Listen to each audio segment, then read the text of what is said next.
LaBarbera. Thank you to the Executive Board of the New York City Building Trades, and thanks to the working men and women who are here. I wish I could shake each and every one of your hands. We're going through a tough time in New York State. We all know that, and it's an important election year. And for me to have the support of the New York City Building Trades is such an important statement of support for the work that we've been doing to make the Comptroller's Office part of positive change for New York State.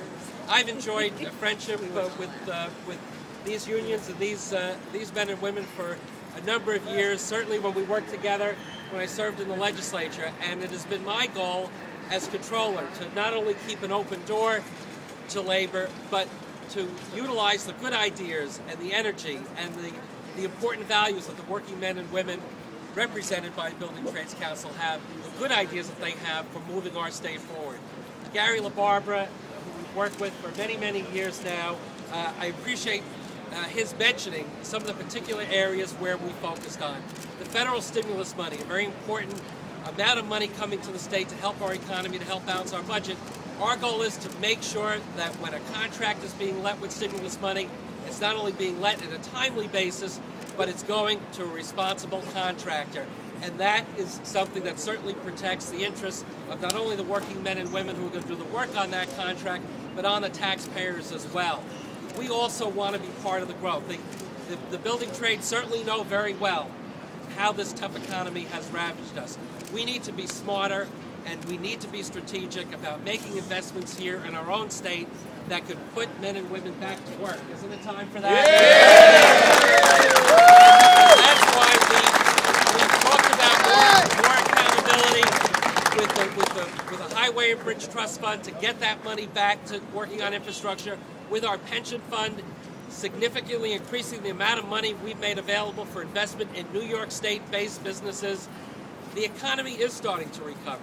We're not far from Wall Street, and our reports show just how strong Wall Street's come back. But, you know, Main Street has not come back yet, and too many of the colleagues of these men and women haven't been back on the job.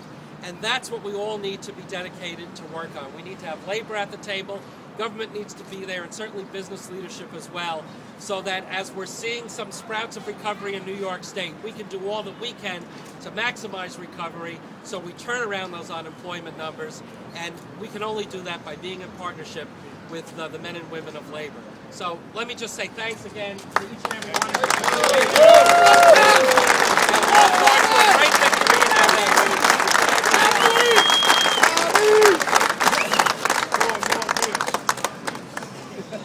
Any questions for Gary or myself?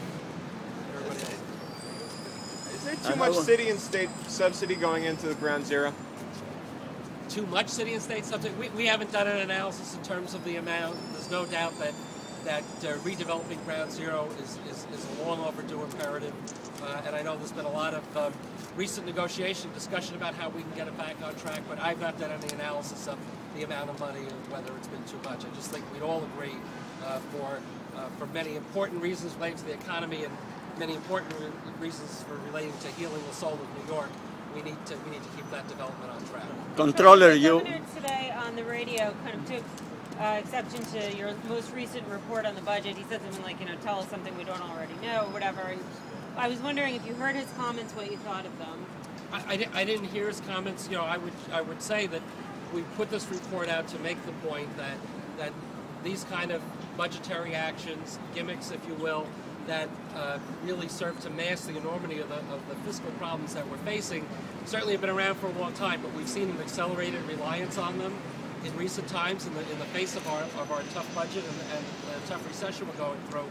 We put this report out to remind everyone, though, that the numbers are real and that we need to put a budget in place this year that will avoid the reliance on gimmicks that has contributed to our getting into the position that we're in right now.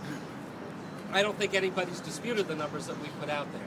The question is, how can we use that information, the other information we've put out, to say how can we make this budget process a transformative one this year so that we make the tough choices to get New York back to budgetary balance and the kind of fiscal strength that we need in New York to move forward. Controller, for both of you from the union, I'm happy to see that has changed, the different members of the union. But how many female members of the union are actually now, I just see two people. Are they tokens? No, not at all. The demographics of the unions have changed and continue to change. Just because there's only 2 females here today doesn't mean that's reflective of what the percentage of females is in the building trade. All of the affiliates of the building trades have acted very progressively. We have reached groundbreaking agreements with the City of New York to include more minorities, both in the union membership as well as opening doors, which has never been opened like they have recently for minority and women-based enterprises. So I think that building trades has been very progressive and continues to be, and reflects the demographics of the city in an appropriate manner. Well, how many female members you have? I don't have the exact number of the percentage or numbers available right now. I don't have that information in front of me, but I would say that it's representative of the demographics of the city.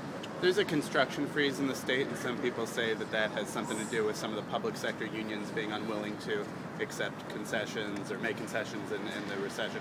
What's the take on it for both of you?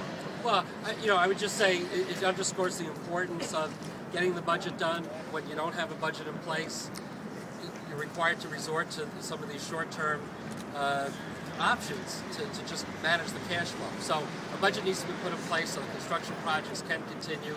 That's why we need a budget that's also realistic and not one that's based on overly optimistic assessments of revenue, because then you end up within a budget year having to hold back projects, having to delay funding. It's really why you need to deal with numbers in a more forthright way than has been done in the past, and that's certainly been something we